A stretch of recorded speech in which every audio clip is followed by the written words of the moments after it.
आदाब नाज़रीन, मैं सादिया खान आप सबका तहे दिल से इस्तकबाल करती हूँ जहाने निस्वा में। सितारों से आगे जहाँ और भी हैं, अभी इश्क के इम्तिहान और भी हैं। नाज़रीन, इस शेर को आपने कई बार सुना होगा और समझा भी होगा, लेकिन इस शेर को सच करने वाले लोगों से आप बहुत कम मिले होंगे। आप जानते हैं हमारे इस प्रोग्राम का यही मकसद है कि हम आपको ऐसी ख़वातीन से रूबरू करवाएं जिन्होंने अपनी हिम्मत और लगन से एक ऐसा मकाम हासिल किया है जो देखने वालों के लिए बाइसे फ़ख्र है। आप जानते हैं आज भी हम ऐसी शख्सियत से आपको रूबरू करवाएंगे।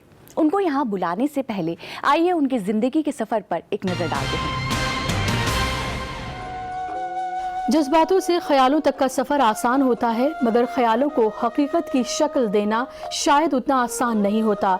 मगर कुछ कर गुजरने के जज्बे, जदीद हौसले और आगे बढ़ने की चाहत में डॉक्टर रमा सिंह आज उस मुकाम पर हैं जहां पहुंचना आसान नहीं है।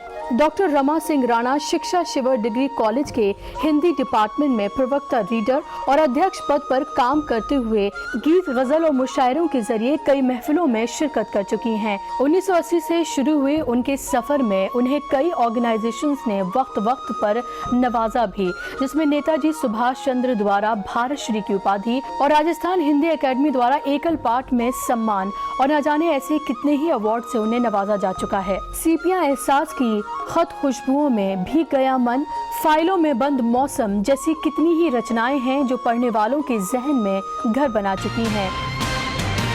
तो आइए नाज़रीन, जोरदार तालियों से इस्तकबाल करते हैं डॉक्टर रमा सिंह साहिबा का। हेलो रमा जी, सबसे पहले तो आपका बहुत बहुत इस्तकबाल है हमारे इस प्रोग्राम में।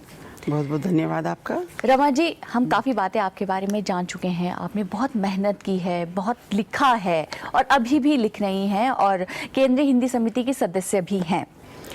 मैं जानना चाहूँगी, जैसे मैं जानती हूँ कि जब आपकी शुरुआत हुई, आपने शादी के 8 साल बाद एक नई ज़िंदगी की शुरुआत की। उससे पहले की जो लाइफ थी उसके बारे में कुछ बताइए। उसके पहले की ज़िंदगी, मायके की ज़िंदगी तो बहुत अच्छी होती है, आपको पता ही है। बिल्कुल बिल्कुल। और वहाँ पे माँ के संरक्षण में, और उस पर भी अगर माँ पढ़ी लिखी हो तो वो माँ एक दीवार बन के खड़ी रहती है बेटी के पीछे। बिल्कुल सही है। और वो चाहती है कि जो काम मैं नहीं कर पाई हूँ वो मेरी बेटी करे। सारी इच्छाएं वो उसके माध्यम। और आज से 50-60 साल पहले की बात मैं कर रही हूँ, आज की नहीं है। आज की माँ तो बहुत बिल्कुल अलग हुआ करता था। बिल्कुल अलग माहौल था। हाँ। उस अलग माहौल में मेरी माँ भी लेक्चरर थी और मेरी नानी ने 1919 में लड़कियों का पहला स्कूल राजस्थान में खोला था, उदयपुर में। अच्छा। तो वो भी पढ़ी लिखी थी।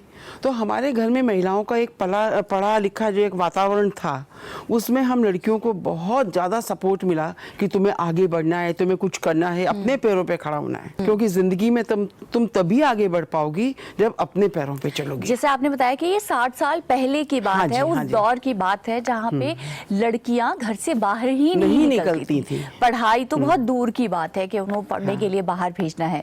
तो जब आपने घर से बाहर कदम निकाला या फिर पढ़ाई की तरफ आगे बढ़ी, तब लोगों के ने कहा कि भाई लड़की हो, क्या जरूरत है, घर बैठो, ये आगे बढ़ के क्या करना है। इसमें क्या होता है कि घर वालों का ही सबसे पहले विरोध होता है। हाँ। समाज तो बाद में करता है। बिल्कुल। है ना।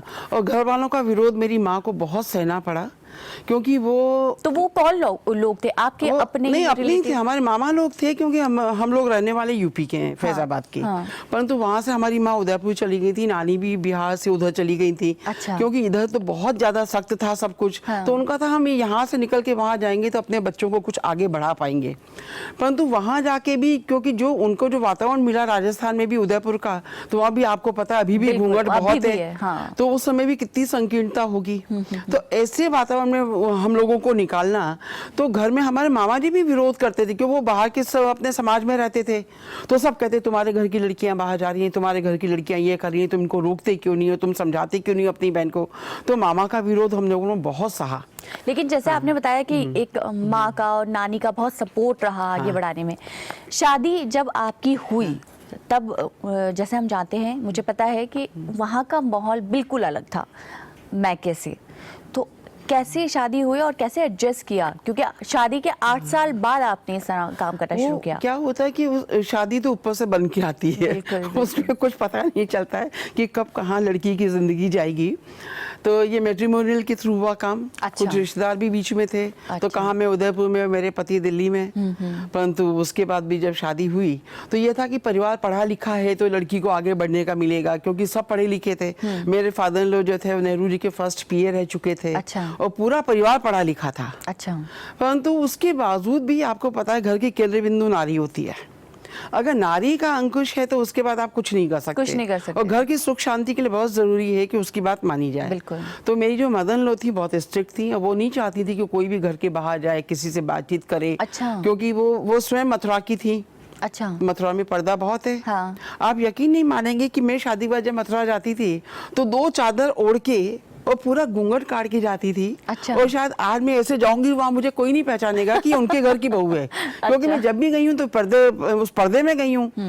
तो वो 2 चादर ओढ़ के वहां जाती थी और कोई तो मेरी सास कह के जाती थी कि वहां ज्यादा बोलना मत, कोई कुछ पूछे तो कुछ ज्यादा मत कहना। तो मैं सिर्फ यूं यूं करती थी और यूं यूं करती थी। तो इस प्रकार के वातावरण में फिर मैं सोचती रहती ऐसे कैसे जिंदगी गुजरेगी। मेरे भी आगे बच्चे होंगे, उनको मैं कैसे पढ़ाऊंगी, क्या करूंगी। पर कुछ ऐसी ईश्वरीय कृपा हुई कि किसी दिन एक व्यक्ति ऐसा आए मेरे घर में, इसको मैं चमत्कार ही कहूंगी। एक साधु आए मेरे घर में और सीधे रसोई में आके मेरा हाथ पकड़ के उठा के घर के बाहर खड़ा कर दिया कि तुम जाओ और जाके बीएड में एडमिशन लो। तो कौन ये थे वो? चमत्कार है। मैं उनसे ना पहले मिली ना बाद में मिली। अच्छा। पर वो ऐसे व्यक्ति आए घर में और कहे बेटा डिटर्मिनेशन करना, ओके। जो सोच लो कर लेना। ये दुनिया तुम्हारे साथ तब तक है जब तक तुम कुछ इनको मानती रहोगी।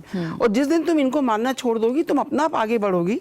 तो तुम्हें आगे बढ़ना है, तुम्हें बहुत काम करने हैं जिंदगी में। अच्छा। पता नहीं उन्होंने क्या देखा था, कहाँ से आए थे, क्यों आए थे। और मुझे रसोई में से वास्तव में यहीं से हाथ पकड़ा। मैं आज भी महसूस करती हूँ स्पर्श कि कितनी जोर से उन्होंने मेरा हाथ पकड़ा था। तो जो राइटिंग का जो आपका जो सफर रहा, जैसे आपने बताया कि उन्होंने कहा कि बीएड में एडमिशन ले लो और आपने एडमिशन लिया। हाँ। जो राइटिंग जो आपने शुरू की वो सही वक्त कौन सा था और आपको क्यों लगा कि आपको ये लिखना चाहिए? सही वक्त तो ये था कि जब हम कॉलेज में पढ़ते थे ना तो उसमें बहुत पैरोडी बनाते थे।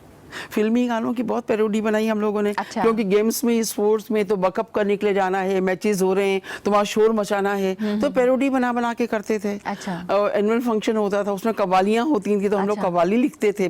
पैरोडी की कव्वाली, मतलब कॉलेज के एनवायरनमेंट को देखते हाँ, हुए। हाँ, हाँ, तो वो सब काम तो वहाँ से चलता था। छोटी मोटी कविताएं भी करते थे क्योंकि मेरी माँ भी लेक्चरर थी और हिंदी की थी। अच्छा। तो उदयपुर में जितने भी कवि लोग थे, उभरते कवि और जो स्थापित थे, वे सब उनके पास आते थे अपनी रचनाएं सुनाने के लिए। अच्छा।